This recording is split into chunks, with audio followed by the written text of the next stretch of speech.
stories of the previous prophets. Stories of the previous prophets. Now, how is this a miracle? How is it a miracle that he's talking about the stories of the previous prophets? For many reasons.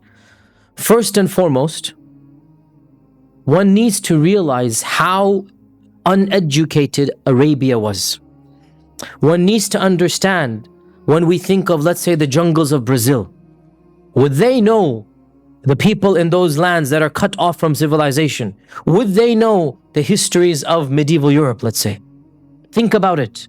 That, of course, the problem now is you have the internet. When I imagine, and even by the way, those tribes don't have the internet, but I'm just imagine that you didn't have these means of communication, these means of connectivity, and you came across a civilization cut off from all others, and they know the histories of all other civilizations. Even the names of the Abrahamic prophets, the Judeo-Christian prophets, were not known to the Arabs. Why should they? Why should they know the stories of Yusuf and Yaqub? Why should they care about Ishaq? Why should that branch was unrelated to them?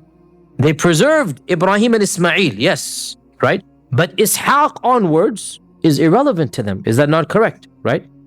They have no idea. They have vague idea of Isa, but that's it. They don't know anything.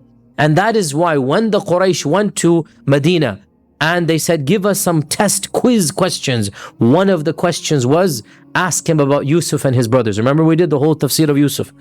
Ask him about, because who knows Joseph and his brothers? There was not a single library in all of Mecca, in all of Arabia. The Bible had not yet been translated into Arabic. Imagine this, right? There's not a single library in the entire peninsula.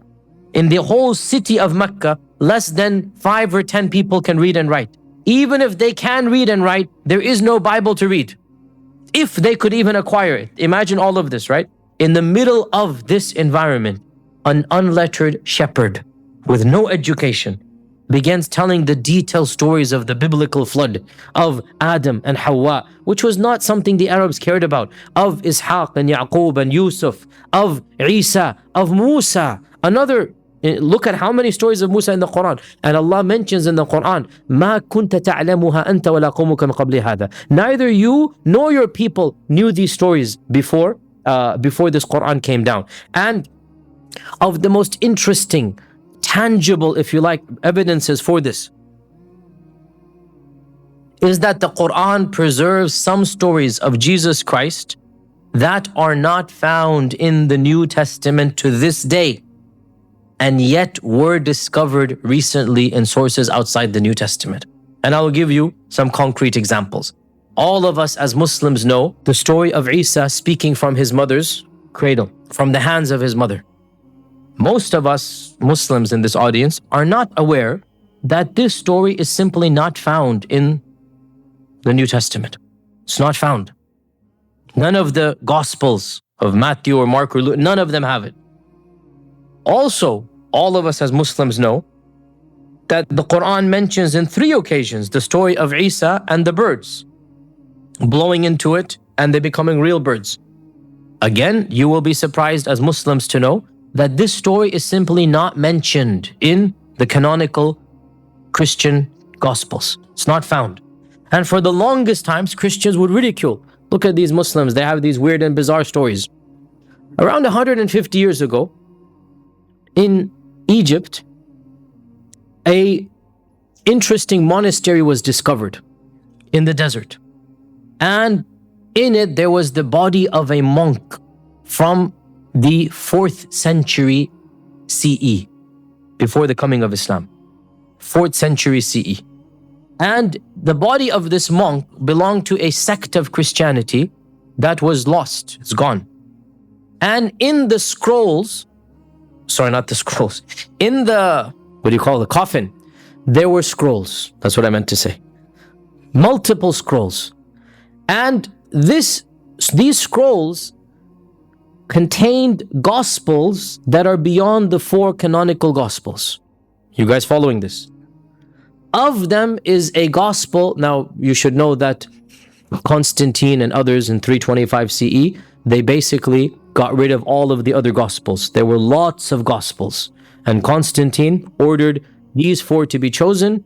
Others later after him, it's not just Constantine, but later. And these 4 became the canonical, all the rest were destroyed. And to this day, Most of them are destroyed. Once in a while we come across something from the ancient times. This was one of the most significant discoveries in the 1870, I think, some like basically last 19th century, 150 years ago. One of these gospels was the Gospel of St. Thomas, and it is now available on Amazon. You can Google the Gospel of St. Thomas. It was one of the lost gospels. And in the Gospel of St. Thomas, we have both of these stories. The story of Jesus speaking as a baby, and the story of the birds becoming real birds. And it is amazing that for literally 13 centuries, these stories were not known to any Christian community. Any. They're only found in the Quran. And yet, and this is not, I'm giving you a concrete example, look it up.